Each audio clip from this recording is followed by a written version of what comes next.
Hi, everyone, and welcome to the August 5th, 2026 meeting of the Rotary Club of San Dimas.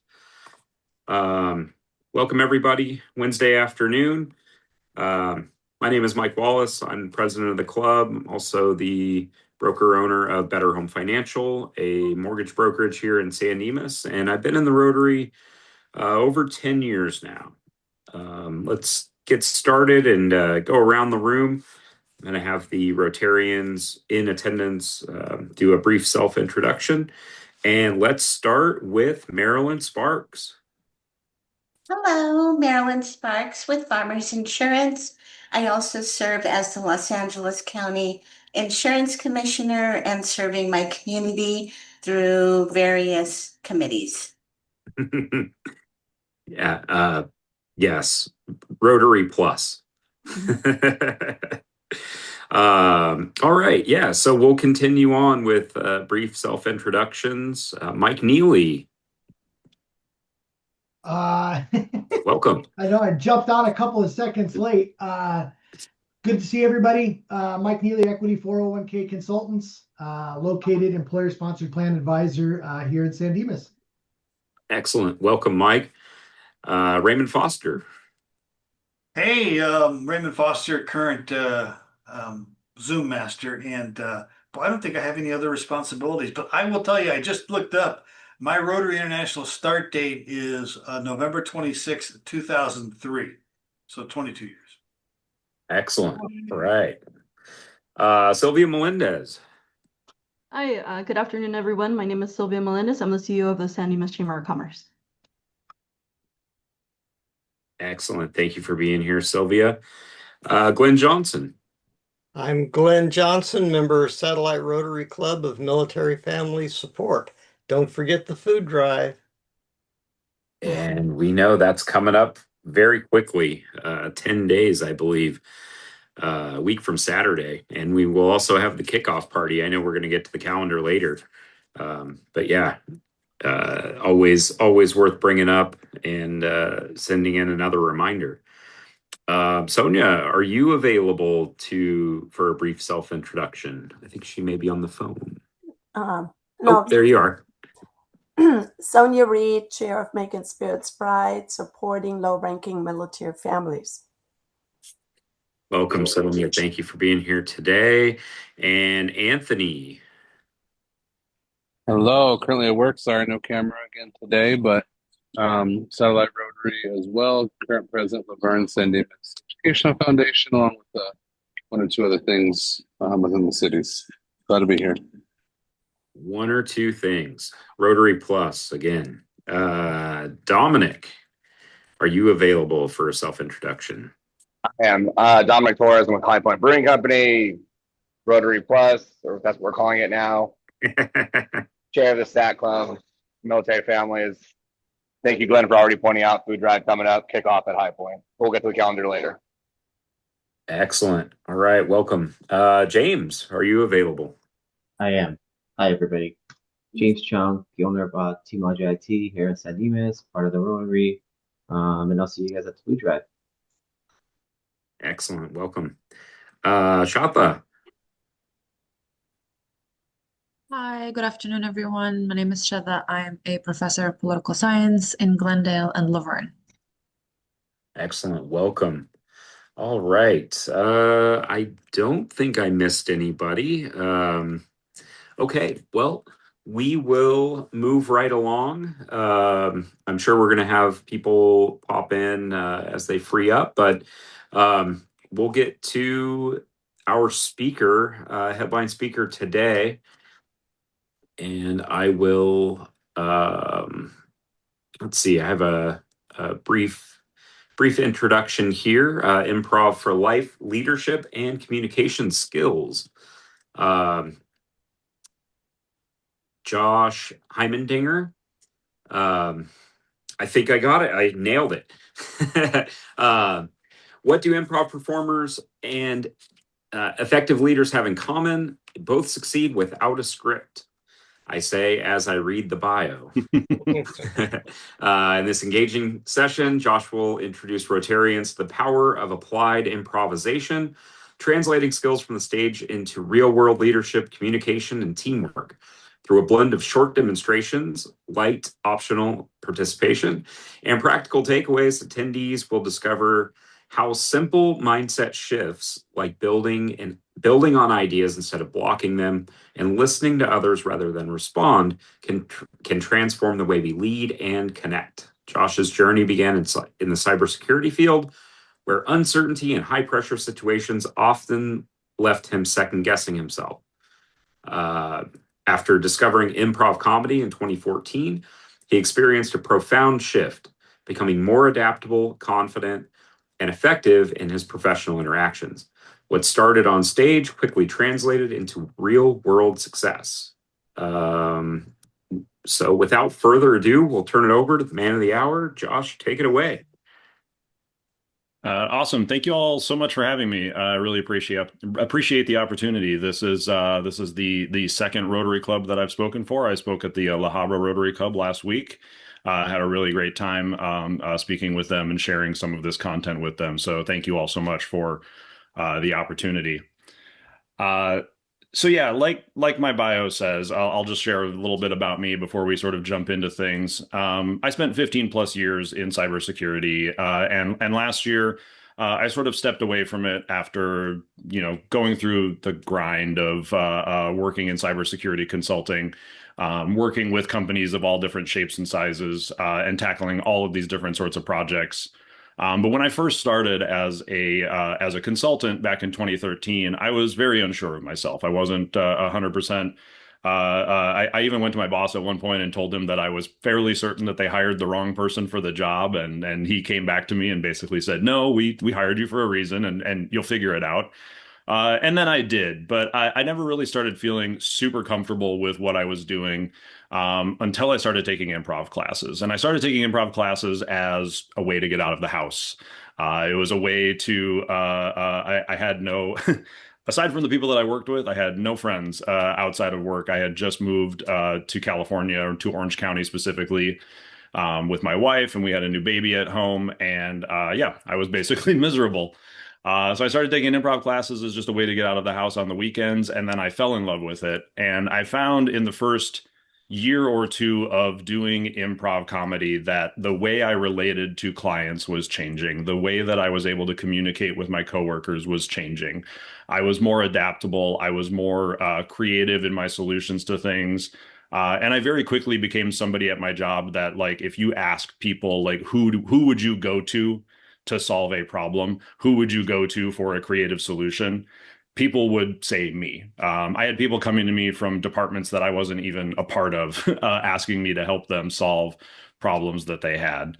And I credit a lot of that to my improv background.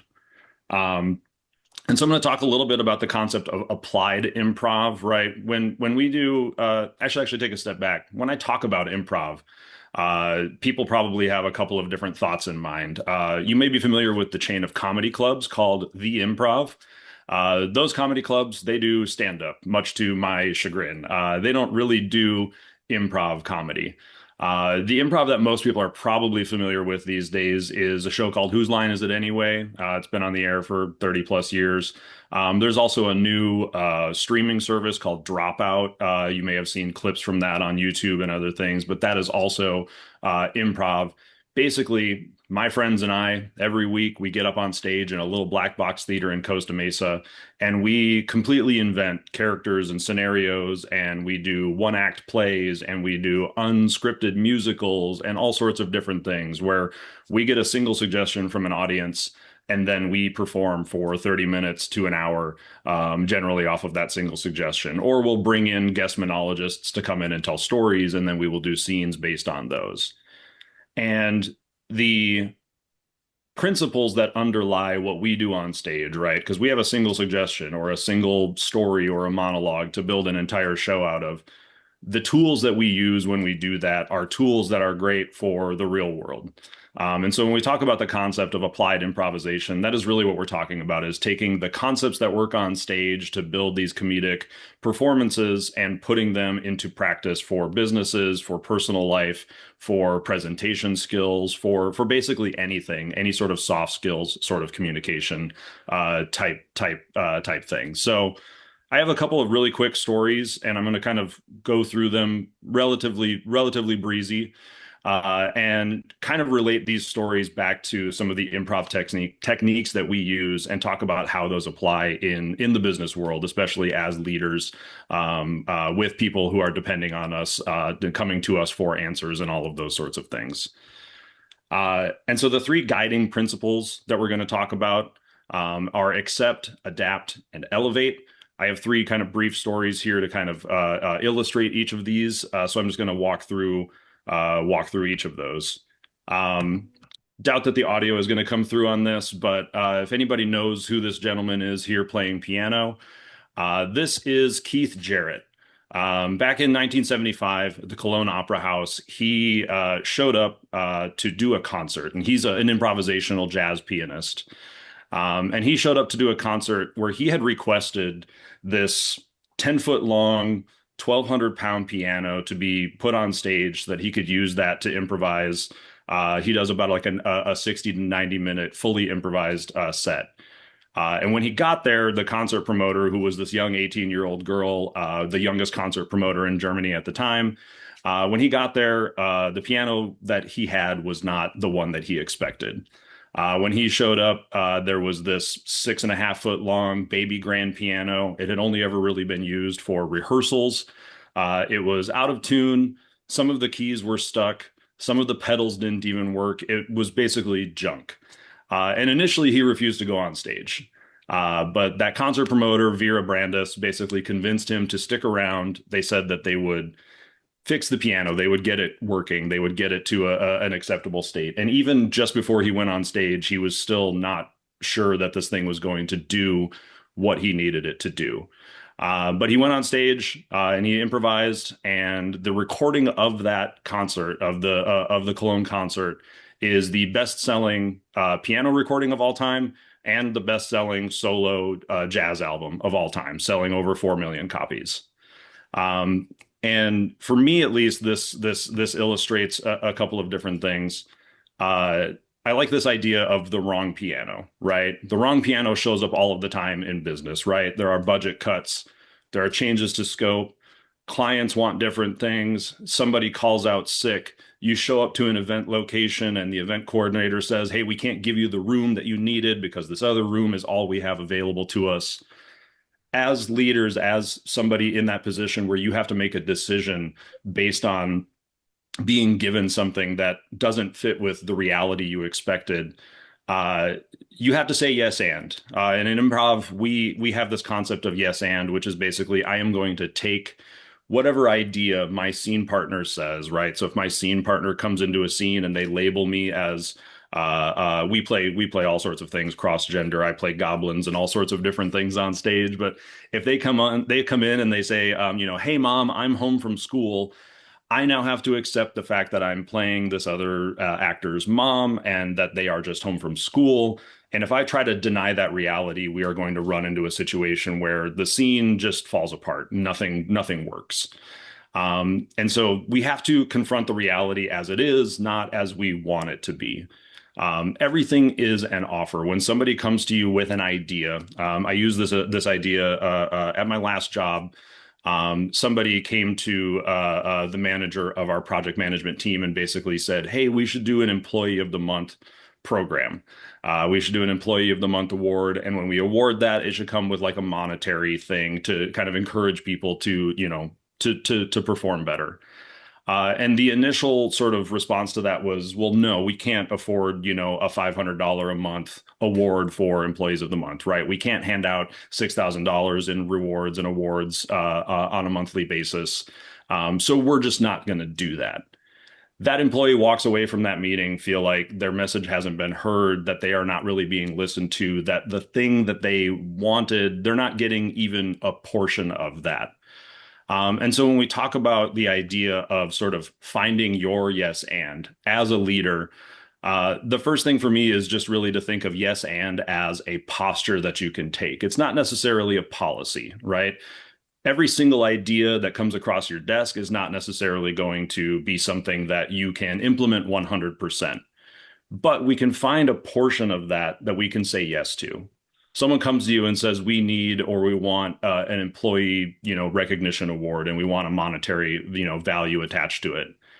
The yes and approach to that would be to say, yes, I hear you. I hear that you value employee recognition. I hear that you want employees to be recognized for their contributions.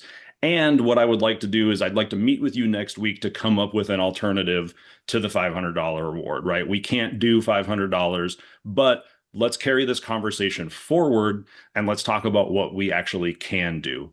So the yes comes from finding the part of that recommendation or that request that you can actually agree with, that you can actually find value in.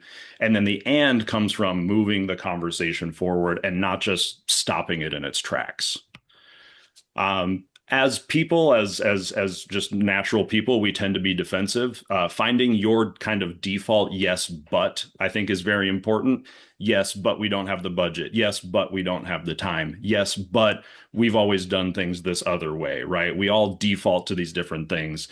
The tricky thing about a yes, but is that it sounds like a maybe, but it's almost always just a no. And so when we hit that yes, but button and we put the brakes on the conversation, again, everything halts. We stop the conversation dead in its tracks, and people walk away feeling like they haven't been heard. The and portion of the yes and is your half as a leader, right? The and is where we, as the people with all of the information, as the people with the full scope of the organization or the situation, that's where we add our direction, right? That is where we can come in with resources or suggest next steps or suggest alternate implementations. That and is really the sort of like leadership portion of that. How do you take somebody's good idea and find the next step for them? And then I always like to just say, like, leaders set the tone, right? If you build a culture of saying yes and of saying yes, I hear you, and I would like to continue the conversation, and we would like to find the next steps, and we would like to find a solution that works for everybody, people are more likely to come to you with problems. People are more likely to come to you with potential solutions. People are more likely to come to you with just anything that they are that they might be feeling. If you live in a culture where people say yes but or they say no to everything, people aren't going to feel valued. People aren't going to want to bring you things, and you're going to leave a lot of great ideas on the table. Talking about adaptation, I don't know if anybody recognizes Alexander Fleming here. This is the gentleman who discovered penicillin. Back in 1928, he went on a 2-week vacation after leaving a sample in a petri dish of, I believe it was Staphylococcus. He went on vacation, came back, and saw that it was just full of was just full of a fungus essentially, and a lot of the bacteria had died.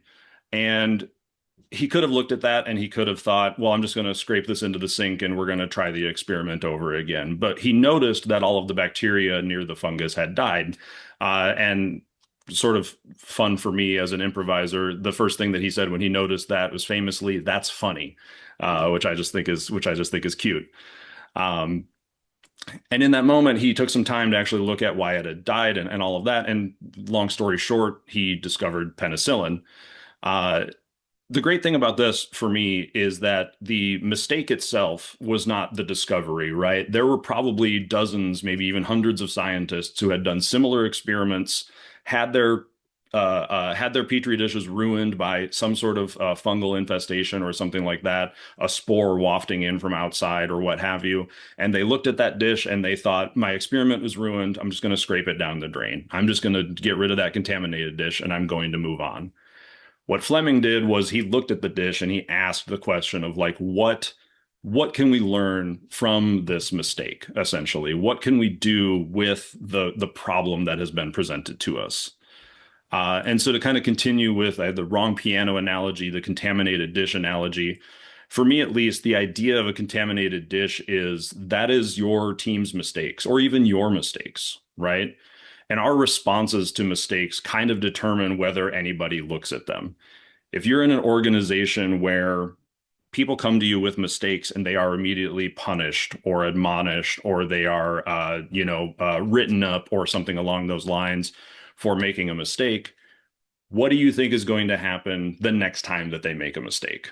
Are they going to bring that to your desk? Are they going to bring that to your attention? Are they going to let you know that a mistake was made? Or are they just going to kind of quietly scrape that problem into the sink and wash it down the drain without anybody getting a chance to take a second look at it? In improv, we use this phrase all the time. Mistakes are gifts, right?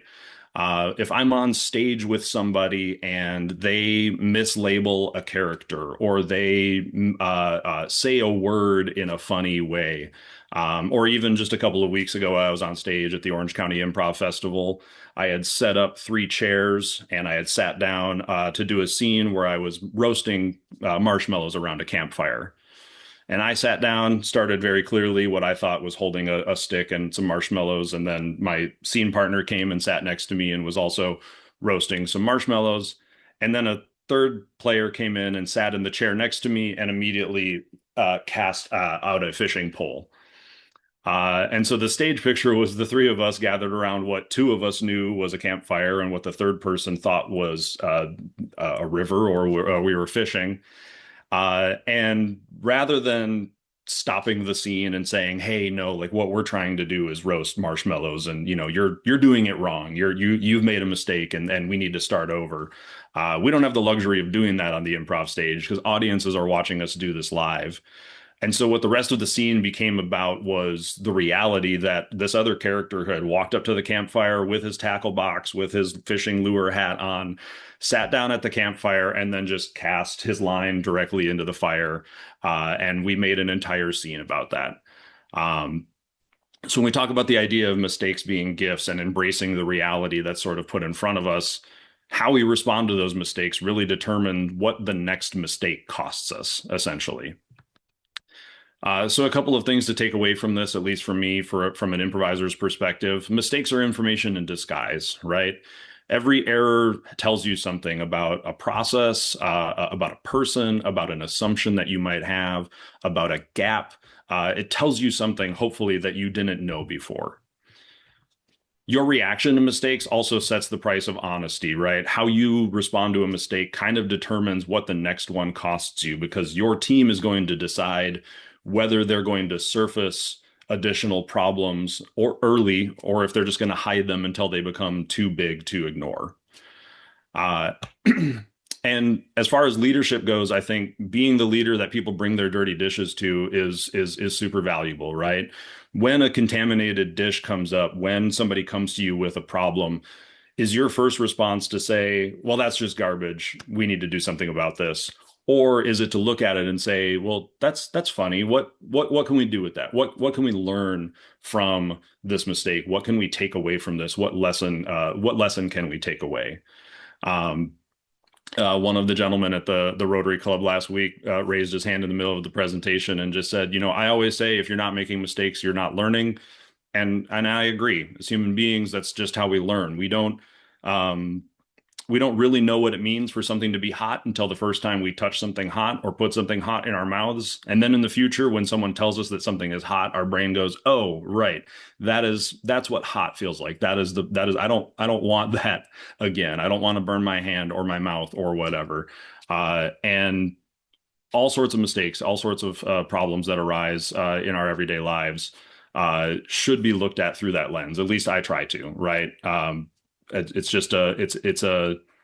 I think it's a healthier way to live rather than looking at every single mistake that a friend or a partner or a coworker or someone who works for you, looking at those as opportunities for punishment versus opportunities for growth. Last story here. If you're familiar with the Rhino tank, is a very interesting story, but it's Normandy, summer of 1944. Allied tanks are moving through hedgerow country in France. If you're not familiar with the hedgerows, they are those, you see the aerial photos of France, and they are these long, ancient, overgrown brambles and trees and all of these things, so thick that they could stop bullets. They were basically like natural fortifications. And as the US tanks kind of tried to roll through France and move over these hedgerows, they just couldn't do it. They would get stuck. They would get stuck.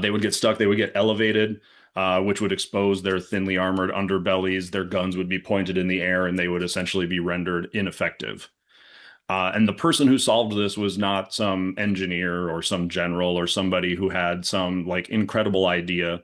It was a sergeant named Curtis Cullen, and in his words, his hillbilly friend Roberts, who I don't know his full name, I haven't been able to find it, but he basically had a hillbilly friend who said, like, we used to do this back in Alabama or wherever he was from.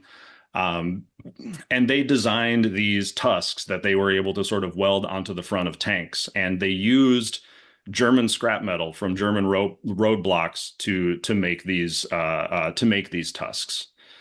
And they were basically able to just mow through hedgerows easily. If you've never seen footage, by the way, of these tanks driving through the hedgerows, I recommend just looking up Rhino tanks on YouTube and watching it. It's actually like really cool. They burst through it and the hedges go flying and they get caught on the tank and they almost kind of act as this natural camouflage. It's really impressive. But where the leadership portion of this story comes in is when Curtis Cullen demonstrated this for General Nelson Bradley, the head of the armed forces at the time. What he could have said was, oh, you're just a sergeant. You're not an engineer. There's no way this works. This is a silly idea. What do you mean we're going to like weld a bunch of scrap metal onto the front of our tanks? I think that's really silly. But instead, he saw it. He saw it in action. He gave it a chance.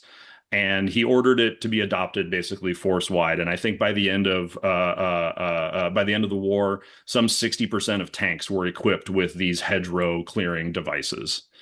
And so for me, at least, the lesson in leadership here is not necessarily the leader didn't have the great idea, right? It wasn't Bradley's idea to do this. His contribution was elevating the idea of his subordinate. On the improv stage, there are no leaders. We are all equals, right? I get on stage with 5 to 10 different people, and we all have to do our best to make each other look brilliant. There is a mantra that improvisers share, and I have improvised with people from all over the world. I've improvised with people from Russia.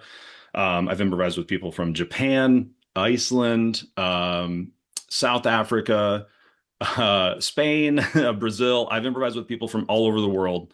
And there's this mantra that happens. There's this ritual almost that happens backstage before every show where we go around and we pat each other on the shoulder or on the back and we say, I've got your back. And for me, it's a really beautiful thing because it is a message to each other that we are venturing into the unknown. And yeah, our unknown is not as scary or dangerous as, Paris in 1944 or France in 1944. It's going out on stage and telling jokes in front of a bunch of people for $5 or $10 a pop. But we are still doing something that is very emotionally vulnerable, something that is still very scary to do. Even after 12 years of doing this, I still get the jitters before shows because I'm like, is this going to be good? Is this going to work? That ritual, that moment of kind of patting everybody on the back and saying, I've got your back. I'm going to support you. Whatever ideas you bring to the table, I am going to say yes. I'm going to say and I am going to make you look good. That gets rid of a lot of that fear. And it's such a wonderful thing that's shared, like I said, by improvisers all over the world. And leadership runs on a very similar principle, right? Once you get to a certain point, and I experienced this at my job too, right? I worked as a junior consultant for a while, and I would, come up with ideas and we would make changes and do fixes and all of those sorts of things. But as I moved into a leadership position, I found that the success of my teams was less about my ideas and more about the ideas of my team and which ideas I chose to elevate, which ideas I chose to amplify. The questions that I would ask that would enable my team members to come up with better solutions that I could then add on to and move forward. And so when we talk about the concept of making your partner look good, there are a couple things that I like to think about from a leadership perspective. Number one is to stop auditioning and start producing. And what I mean by that is stop. We don't necessarily have to sit there and analyze 30 different ideas before we try one, right? We can sort of fail fast is sort of the mantra that I believe. I can't remember. I think it was is Google or another company used to use, which is basically like, let's just try an idea and let's move forward with it. And if we get a couple steps into the process and it doesn't work, then well, at least we didn't spend a bunch of time picking an idea, right? We can just sort of stop auditioning the ideas and start producing them. We can kind of start moving forward.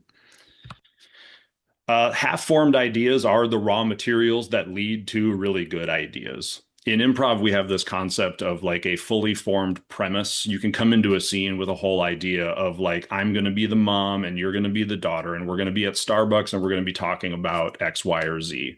We don't always have that much information when we go into a scene. A lot of times it's just like, well, someone mentioned the carnival, so I'm just going to do a scene. I'm going to start a scene based at a carnival, and we're going to figure out what's fun or what's interesting about that as we sort of move forward. And so those half-formed ideas, those sort of like, just kind of like, well, what if this kind of idea? Those sorts of things are the ones that we can mine for their true potential, essentially. And I like this idea that if you take care of your partner, someone is always taking care of you. If I am going into an improv set and I know that I have that person's back and that they have my back, if I'm taking care of them, they are going to take care of me in response. And I think as leaders, I think this is also super important. Taking care of the people who report to you, taking care of the people who rely on you, works in both directions. Because if you're making them look good and you are elevating their ideas and you are championing them as individuals, as people, they're going to do the same to you, right? I talk all the time about how my last boss at my last job is like the best boss I've ever had. Not because he was full of great ideas, not because he charged into the room and took, ownership of everything, but because he enabled me as an individual to make the choices that I could make and make the changes that I could make to the company, to feel like I was valued, to feel like I could come to him with just about anything. And I still do, even though I don't work there, I still come to him all the time. And I'm like, hey, I'm working on this thing. Do you have any thoughts? Do you have any ideas? And he always just looks at me and tells me like, you got this, man. Like, you're awesome. You can do this. Whatever you put your mind to, that idea sounds great. I think you should go for it. And sometimes that's just the confidence boost I need to kind of move forward. One other thing that I like to talk about when I talk about the idea of making your partner look good and kind of wrapping all of this together as well.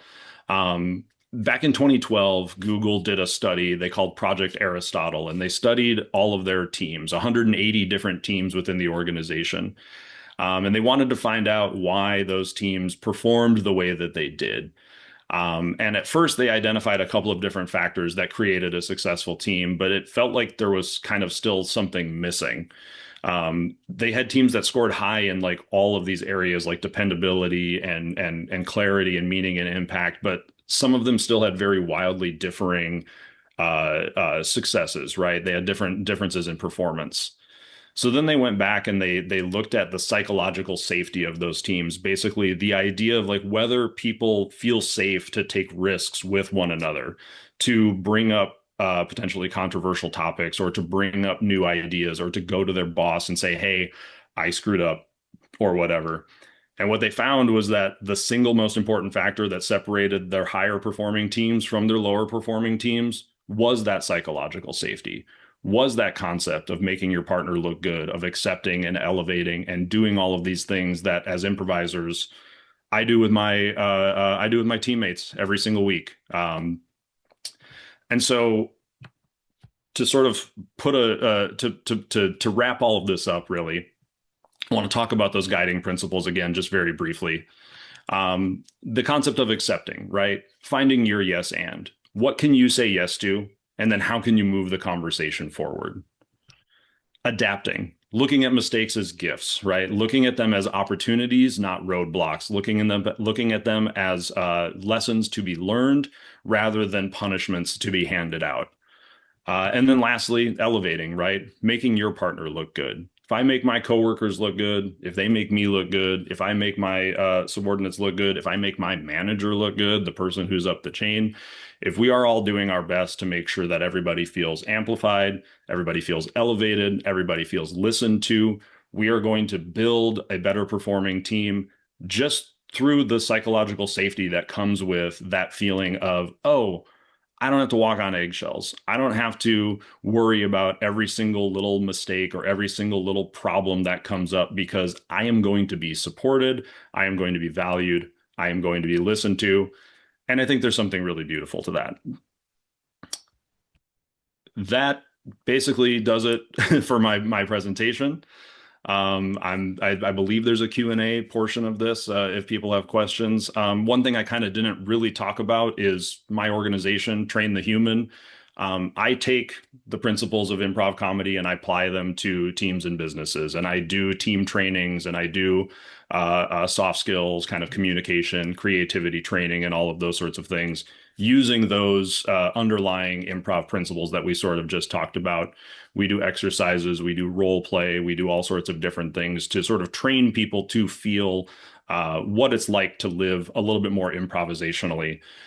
So that's sort of what I do and what I'm working on right now. But yeah, thank you all so much for your time. I'm open for questions as they come up. But yeah, I'll throw it back over to Mike, I believe.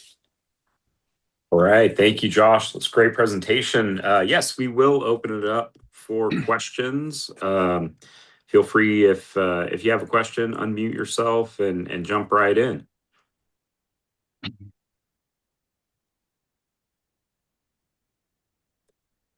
Not a question, but just thank you for your presentation.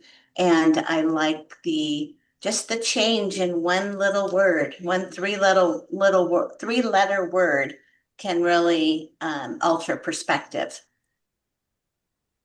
Yeah, it's interesting because I teach improv as well, just as as improv comedy, and so much of what I do when I am teaching an adult to improvise comedically is to just break down that natural inclination to say no to things or to say yes but to things, right? As adults, we, as children, we play easily, right? We pretend we're able to, I'm Batman, I'm Superman, we're fighting the Joker, we're doing whatever, right? And it's very easy to get into the fun and the play of that. And then as, the the rigmarole of adult life kind of comes along and tells us that play and that all of those sorts of things are not necessarily, they're not productive or they're not whatever, right? We build up all of these barriers. And so I have people come into my classes all the time where their natural inclination is to just say no to ideas or to, immediately shut down any fun kind of like scenic idea that somebody brings to them.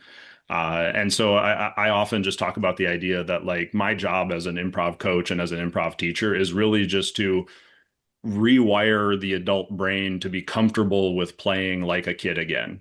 And to be able to approach situations with that kind of like kid-like wonder and enjoyment that comes from saying yes and saying to the ideas that other people are bringing to the table. And it is such a subtle mindset shift. But it can be really powerful, especially when you see it like really click for somebody for the very first time. It's a very, very cool feeling. But thank you. Thank you so much, Marilyn. Yeah, I'd just throughout your presentation, I kept thinking that it almost felt like the culture of the company that you were working for and was almost kind of stale, and that you found a way to implement play into your work and the positive results that you found in that was almost kind of what I was imagining the origin of bringing your improv skill into your career. Yeah, for sure. I mean, you could ask anybody at the company that I work for. I'm a bit of a class clowny type, even, in meetings and all of that kind of stuff. But I think at least for me, the biggest thing when it came to the success I had with clients was that improv really teaches you to communicate on almost a different level, because there's on the improv stage, there's so much going on, right? There's what us as the actors are doing, and what we're thinking and what we're doing, the mechanics kind of happening behind the scenes.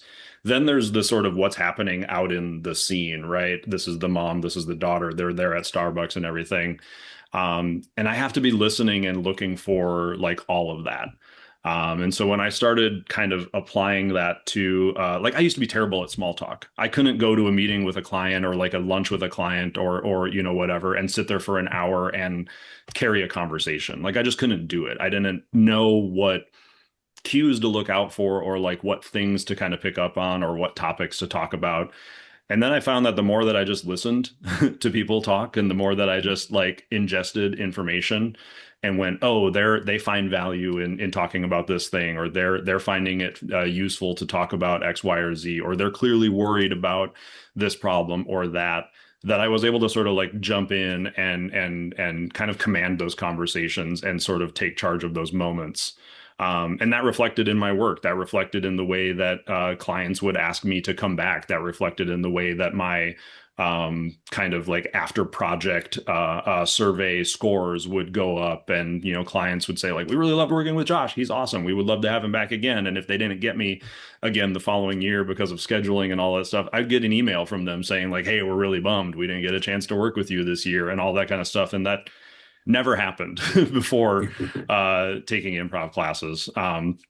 But yeah, to kind of talk about that point of like my organization being a little stale, it was, and it still is, and that's kind of one of the reasons that I ended up leaving. I don't want to speak ill of a former employer or anything like that. They're still doing great, but yeah, too much of that eventually became, a straw too far for me, and was eventually the reason that I kind of had to move on. Was not feeling like my contributions were being valued as much as they could have been.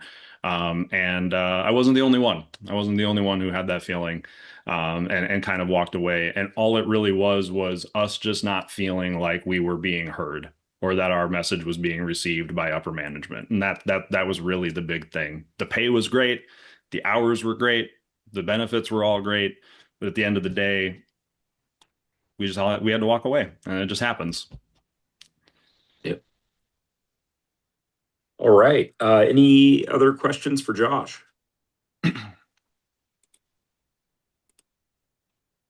No. Okay.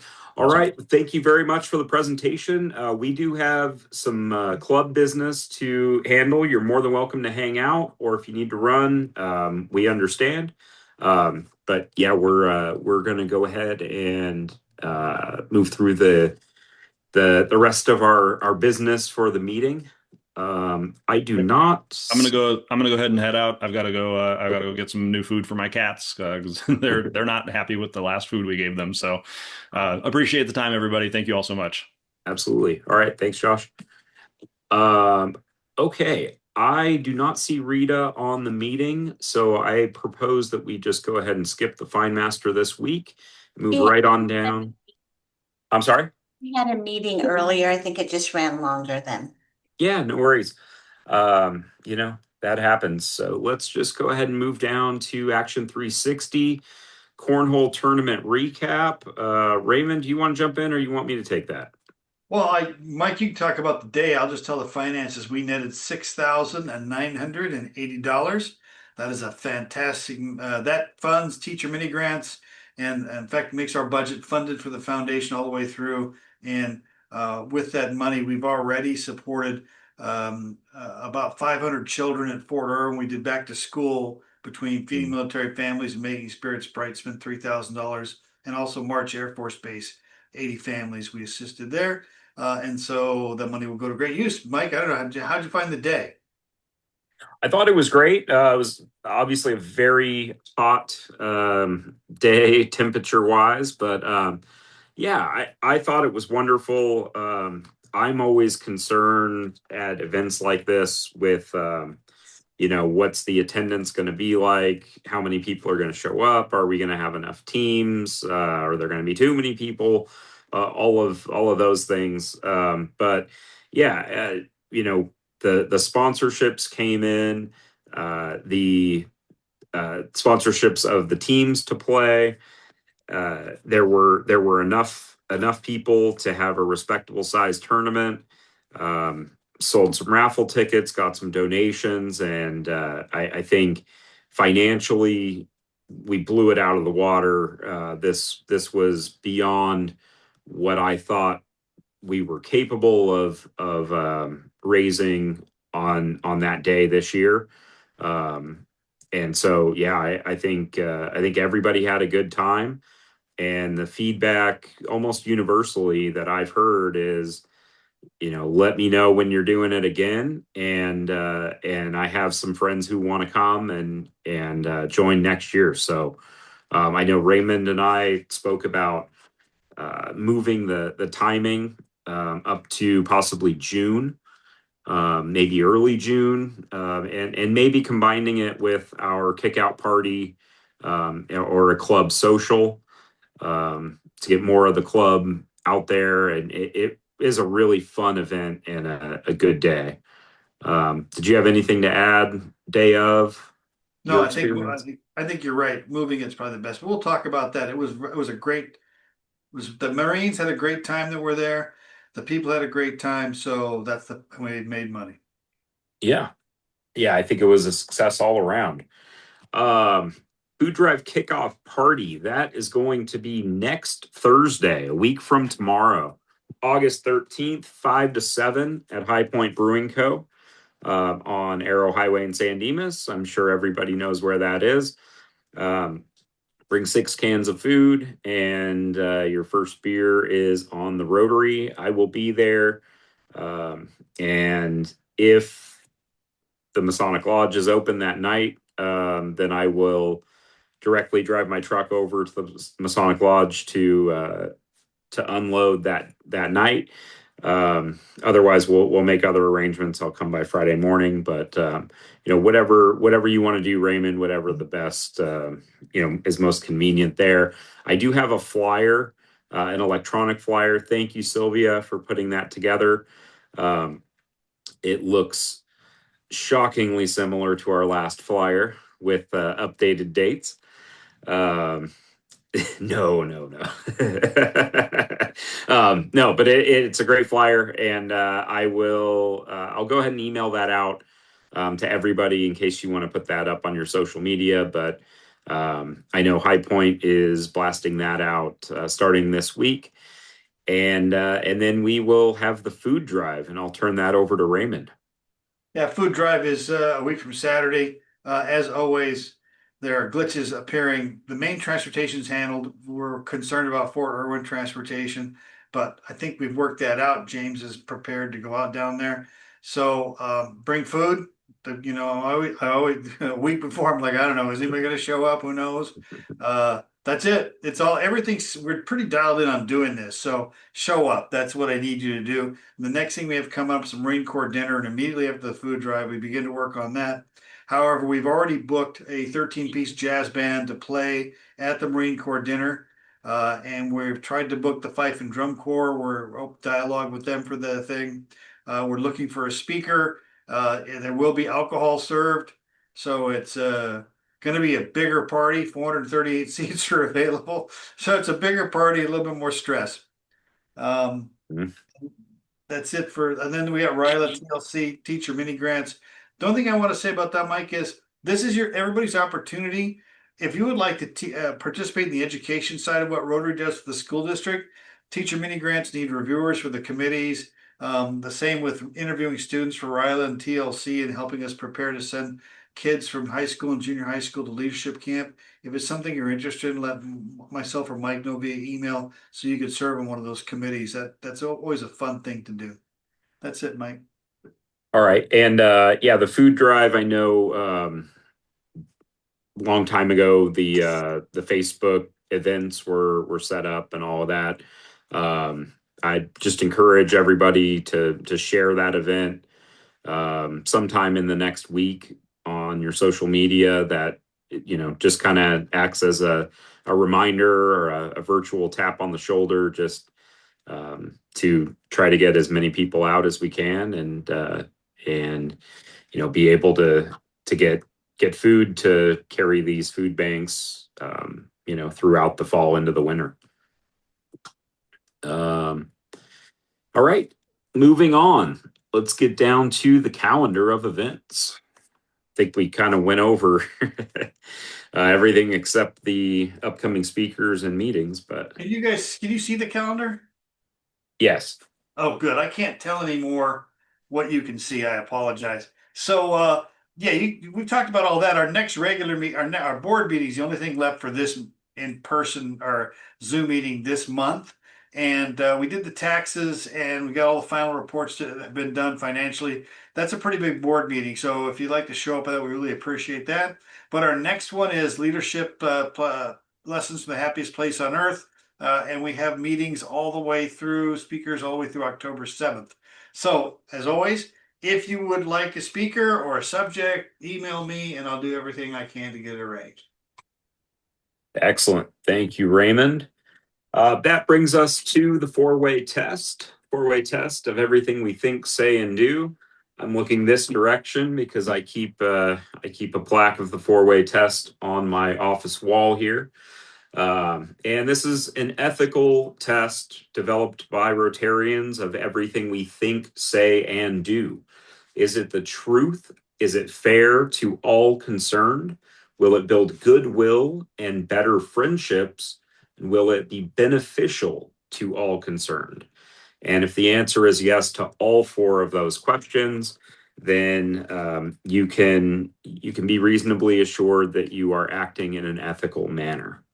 That's today's four-way test. That's today's meeting. And closing remarks, I see a hand from Raymond Foster. Hey, so Mike, we have a bunch of people who are kind of new Rotarians. Something about the four-way test. Every club in the world this week will recite the four-way test. 32,000 clubs, 1.4 million Rotarians look at that test. So we do that like every other club does. It's just a Rotary tradition going back to 1933. So it's nearly 100 years old. That's all I wanted to say. Thank you. Any other closing remarks? Anthony Porter, I see a hand, a little Simpsons virtual hand. Yes, sorry, just something to keep in mind between now and next meeting. I met with the principal, Mr. Mayan. He asked if we were going to do Interact again this upcoming year. If that's something we want to do, let me know. If anybody else is interested to help with that, we can facilitate that. And then also, their theme for the year is all in, so like a poker type theme. And he was wondering how to get more involvement with the community. As I said on the PTSA board as well, he thought maybe like a casino night or something to partner up with something. So I'm throwing it out to different organizations within San Dimas to see if it's something. But I wanted to put it out there for a later conversation. So when you say their theme, are you talking about the theme of San Dimas High School, the administrative theme of the year?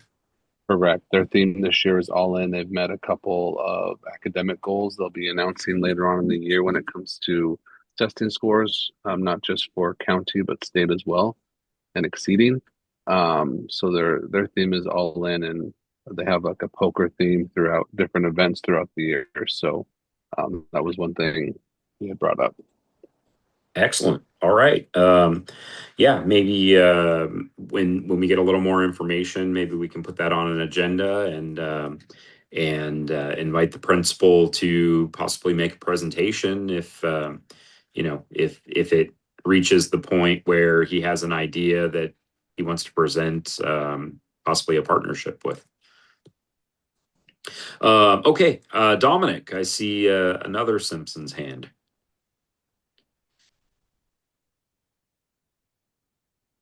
Yeah, I just wanted to bring up, I know that Camp Penn and 2-9 are like locked down still.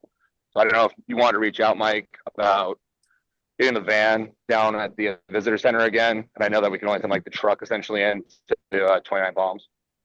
Yeah, I can definitely do that. I'm not sure, Raymond, if you've had any communication whatsoever with the YMCA down at Camp Pendleton, but I will send an email next week and just coordinate with the group down there. Last time that really, I mean, honestly, it was better than us going all the way up on base and loading and unloading. That big passenger van with no seats was perfect. I could back my truck up to it, as you saw, and just kind of daisy chain all the food from the truck to their van. But yes, I will communicate with them next week and make sure that we're all taken care of. I think you're right. I think they're going to have to meet us at the visitor center and do that the same way as last time. And then James, I see a virtual hand as well. Yep. I had a question on that. Which date? I know the feeding military is on the 15th. Are we driving up right after, or which day? No. So it's go ahead, Raymond. Go ahead. 17th on the Monday 17th, afterwards. Yeah, Okay, I just wanna make sure I have it on my phone. typically on that Monday we meet at the lodge, usually between 6 and 7 a.m. Load up the different trucks and different transports going to each respective base, and then pull out by 8 o'clock typically. So yeah, it's a Monday delivery, kickoff party Thursday, food drive Saturday, load up and deliver on Monday. Perfect. Thank you. That works. All right. Any other questions, comments, concerns? Yes, and I have upcoming events, if that's okay. upcoming events. Take it Okay. away. Let's hear it. Today, thank you, Mike. Today we have the Ribbon Cutting celebration for RDS Insurance. It's on Arrow Highway. I'm gonna be sending out an email shortly. It's at 458 Arrow Highway. And we do have a large multi-chamber mixer next week. The location has changed. Originally, it was Outdoor Elegance. Now it's Laverne Brewing. So make sure to note that if you are going to attend. And this month we are dark, but we are back in September, and we have a coffee hour with Gus from Motivate, and he'll be here at the chamber office. And we have a few big upcoming events. We have also at the end of September, we have the Wellness Fair on the 27th. And we also have the San Dimas Beer and Wine Walk, the first Saturday in October, the 3rd from 4 to 8. If anybody has any questions or wants to be involved in that, make sure to contact the chamber office. We are at 909-592-3818. Thank you. Thank you. Yeah.